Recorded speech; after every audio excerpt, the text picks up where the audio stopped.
halfway between the stars and earth. It was a perfectly good night for a cup of tea. Chilly, certainly, but clear. As crisp a night as frigid Mount Targon ever got, really. Soraka was expecting a visitor. The snow in the stone kettle had already begun to melt over the hearth at the center of her little yurt. As it grew warmer, the room was suffused with the smell of dried tea leaves and sparse mountain herbs. As she crossed the room, passing the shelf she'd built herself along the back wall, like the rest of her home, it was ever so slightly crooked. As far as mortal skills went, carpentry was not her strong suit. But she had built it because she loved the keepsakes on the shelf. A willow wreath from the Omakayalan, a tiny golden acorn from a dear friend in Bandle City, and oldest of all, surely older than anything mortal, was a stone dog from the old days of Nashramay. She owed that city another visit. She hadn't been back in centuries, and she had a fondness for its people. But she was shaken from her reverie as the commotion started outside. Shouting, barking, precisely on time. In the darkness, a pack of wolves surrounded a huddled lump in the snow. She strode out into the night, drawing her shoulders back, her head high. The moon was out and appeared slightly too large, as it often seemed to on Targon. Her home, nestled partway to the peak, was framed to the east by craggy flats, and to the west by a sheer drop into the mist far below. A constant, frigid wind battered everything westward. It wasn't uncommon for wild creatures to be battered on their way across the flats too, but it was rare that they found prey. The wolves turned to snarl at her, half illuminated in the yellow light from the yurt's windows. Meanwhile, the lump rolled over. It was a girl. Frightened eyes stared back at Soraka, a wooden spear clutched between two shaking hands. Only one thing brought people to this remote cliffside on the approach to the Holy Mount, but they were never this young. The wolves lunged for Soraka in unison, and she heard the stars cry out in her defense. Sparks trickled from her fingertips as she rained golden fire down on the pack. The slam of impact sent most of the wolves skittering back with primal fear, but one of them was left behind, its hindquarters crushed beneath the weight of the dying embers. It moaned and rasped, struggling. She saw the remainder of the pack disappearing over the icy barrens, abandoning their fellow to his fate. Soraka shook her head and instantly knelt in the singed snow, her hands already outstretched.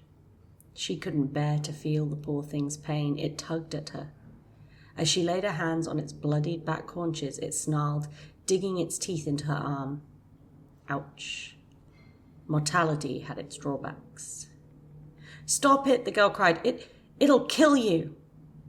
Soraka felt her face melting into a smile. "I'm not afraid of wolves," she replied, as light spread down her arms and into the wolf's mangled body. "Besides," she added, "Targon belongs to him as much as to me." The creature's flesh began to knit back together, the crushed bones becoming whole once more, like clay taking proper shape in an artisan's hands. But the magic burned as it left her. She closed her eyes and lost herself in the pain for a moment. When she opened them, the wolf had retreated. Only the one girl remained. Her eyes flicked upwards, tracing the line of Soraka's horn, and Soraka already knew what she was thinking. "Are you one of those things?" "One of what?" "Demons. I've heard—" Soraka laughed. But before she could respond, the girl sagged weakly, the spear tip dropping. It was only then, her mind clearing, that Soraka finally felt the enormity of the girl's own pain. Her arms were black all the way to the elbows. Her fingers were frozen to the spear, the flesh swollen red above that. Frostbite like this, she'd be dead soon. When she laid her hands upon the girl's arms, the girl flinched, and Soraka was worried. Humans were curious creatures when it came to healing. Their minds were intricate. It had to be a mutual agreement. They had to want to heal. Sometimes she'd get the tendrils of her magic deep into a wound and find that the mind pushed her right back out again. But not here. The girl was too tired, all vestiges of her energy spent getting her this far up the mountain. Soraka flooded the dead flesh with all the power she could give, pushing through the pain. Coils of emerald light wound their way up the girl's arms. The spear dropped to the ground. As Soraka worked, she watched the skin fade through black, red, and purple to its proper dusky color. There, that should do it. "Do I seem like a demon to you?" Soraka asked. Her gold eyes glimmered in the darkness. The girl was silent. After a moment, Soraka pressed her. "You're making the summit climb." "Why?" But the girl just looked away ashamed, rubbing her newly restored arms. "My family," she blurted, shaking her head. We're a core. We're warriors. My mother, she's the strongest of all. You don't know what it's like to be the only one who can't fight, to be..." She bit her lip, struggling to find the word. "Weak." Soraka swept a hand out towards the dirt path the girl had followed, the one which led all the way to Targon's base. "You came this far and still think yourself weak?" "I won't be soon," the girl replied, her hands balling into fists now. "Not when I reach the summit. I'll walk off the final peak and right into the sky, just like the old stories. And then they'll be forced to accept that I'm strong. No one made of the stars could ever be brought low."